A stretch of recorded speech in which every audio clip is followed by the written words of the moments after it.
Cette semaine, nous avons fait du lien, nous avons mis en contact et nous avons aidé des associations à se structurer et à s'organiser pour venir en aide aux personnes les plus fragiles sur notre territoire.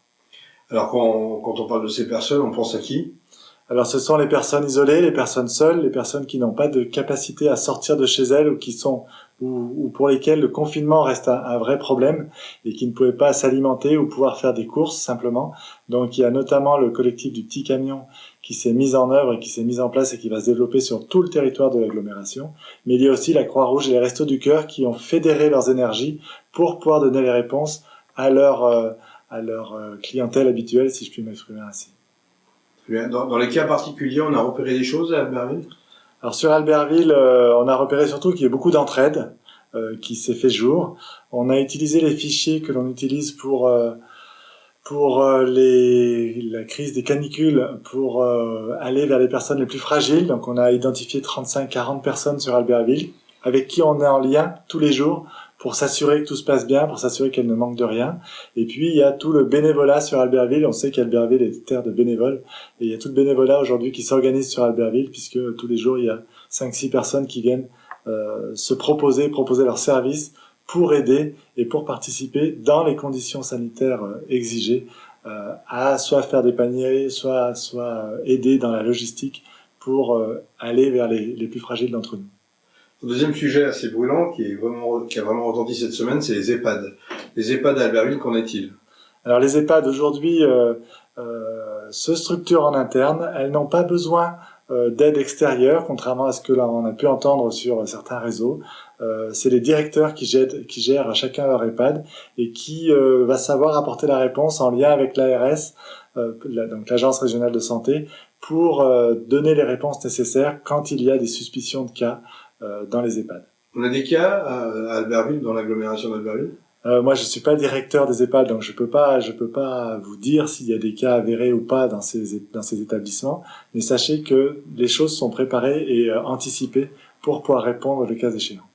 On est à 3 semaines de confinement. J'imagine que les services récurrents se poursuivent. Alors les services habituels qui ont été mis en place dès le début de la crise continuent, bien évidemment, que ce soit la police municipale, la propreté urbaine, que ce soit l'accueil des enfants, des personnels soignants. Voilà, tous ces services-là continuent, l'état civil également, pour assurer aux Albertvillois le minimum du service public nécessaire pour faire fonctionner la ville à minima en cette période de crise.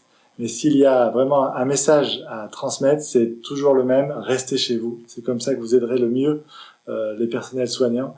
Et puis soutenir effectivement le centre hospitalier d'Albertville-Moutier, les EHPAD effectivement également, mais aussi toutes les professions libérales et toutes les professions qui vont en aide aux personnes, toutes les aides à domicile notamment, qui traversent des moments pas faciles et il faut qu'on puisse les assurer de notre soutien.